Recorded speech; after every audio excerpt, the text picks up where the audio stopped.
As we can see here, I am just creating the tool path of the roughing in this particular chair project.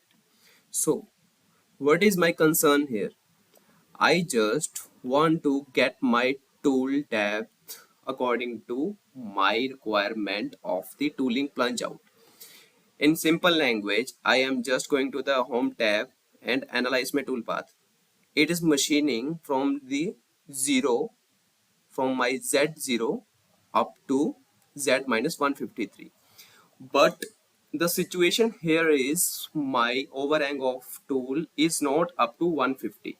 So what I am going to do here is go to the parameters. In today's video, I am going to tell you about the steep and shallow commands. So just I want to get my tool up to 50 mm.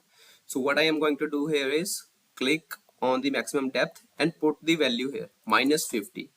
So what will happen here? My tool will go from the 0 to minus 50, as you can see here. Okay, and you can also optimize your minimum depth here. Like you have to click on minimum depth and minus 10. So what will happen? Your tool will machining from the minus 10 up to minus 50. On the other side, you can also give the cursor, like I mean to see that you can also give the point here, like click on the cursor, then give the point here, so it will tell you the depth like minus 85. So see how simply we can optimize the depth according to our requirement.